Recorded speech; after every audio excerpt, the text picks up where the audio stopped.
What's going on, everyone? Welcome, Rabid here, and today we're doing a farm update, and I got to do some changes. I don't know what I'm going to do yet, but I am pretty much limited on all of my power. So let's have a look here. You know, we got the Apollos here, we got that Apollo up there, and that's not even using full power yet because it's on the very first firmware because of Octa.Space going down, and they still have not yet made any new firmware to make it work at full hash and stuff. So this is still 50% broken, but I think it's probably running more efficient. You know, I do have a testing video on that. Check it out and you kind of get an idea what I'm talking about with that. But we got that big Apollo up there. We got all those Apollos there. The E300s, those are on 120 volts, so we don't have to worry about those right now.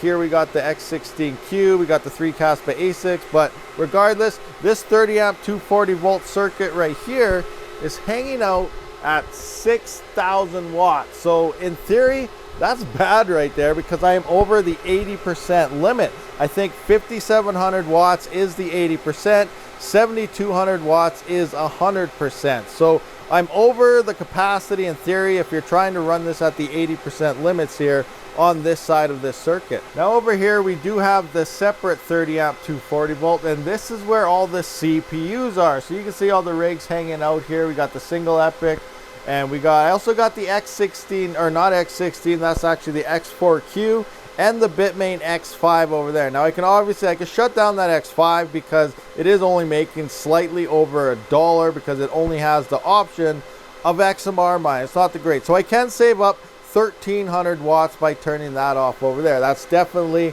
an option I have. So we got all the CPUs happening here. If we look at the wall on this circuit, I am around 5,470 watts or so. So I'm only like 200-300 watts short of being at the 80% limit over there. Now my entire panel is only 100 amp, and I cannot upgrade my service unless I want to dig up the lines and do everything. That's going to be like over $30,000. It's very expensive to update underground lines. Now I still have the dual EPIC, which I got to get over here sometime, and it uses around 680 to 700 watts and as low as 400 depending what I'm mining. The full testing video on that will come out on the more algorithms. I'm almost done, but that's another 700 watts if I'm mining random X that I have to get over into these 30 amp circuits. That one is sitting right over here in my test bench room where my workstation and everything is. I still have that dual EPIC coming in.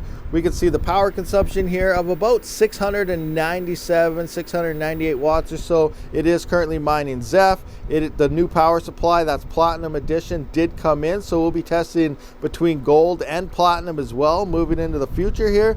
But yeah, right now I still have to get this over on that circuit. And I can't even plug anything in. Between everything I got going on, like the solo Bitcoin miner over there, you know, some helium miners, my workstation that's over here, I can't even run this server PC that I got here, which does have some helium. It does have a 3900X and stuff in it. I can't even turn it on and begin mining because I start blowing breakers. I got so much power going on in this room as well. So I got some decisions I need to do. So obviously, you know, older hardware and stuff, swap out slowly for newer, more efficient stuff. The GPUs are obviously still off, with no chance in hell having a chance of being in my spotlight anytime soon. So, you know, they're not looking very good. Everything else is making some money here, but you know those things aren't. So even if something did kind of pop off, you know, I don't think I'm going to be turning those on. I just don't have the power unless they become the most profitable thing to mine on.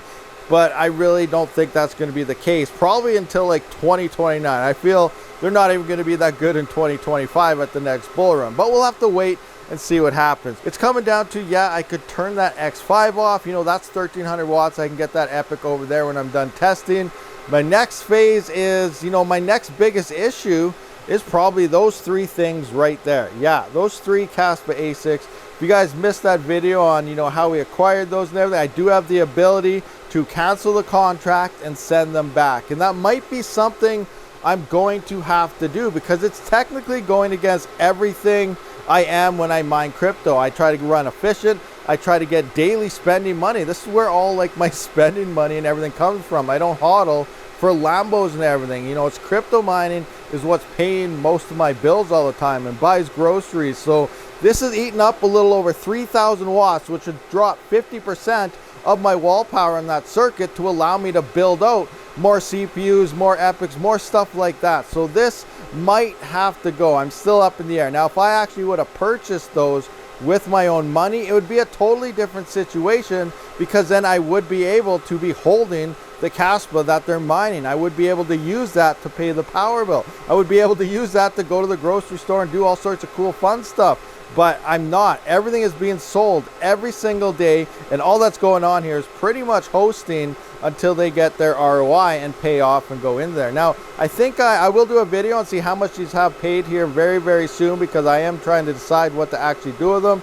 But I think I have paid about $6,400 off. There's about 20-some thousand dollars left on these. It was about $30,300 total for the three. It was MSRP prices of the three at the time when they were releasing. So there was no extra tax or anything added on to these ones. That was if I would have got the KS3L, which this is about the same hash rate, but it worked out to be the same price anyway. But this was the MSRP prices of these at the time. But I'm not getting to keep any of that Kaspa, so it's just bad. But technically they did mine off enough for the KS1, so maybe I'll be able to keep that one. I have no idea. You know, we'll have to do some more negotiations here, but in the end, I might end up sending all three back, say screw it. You know, I've been watching the ROI grow more and more every day. Then it would drop a day or two, and then it would go up another 3 to 20 days. So, you know, the ROI is getting longer and longer. We're still sitting at 200 days plus or something, and it's been mining on these for over 40 days. And originally, it started at like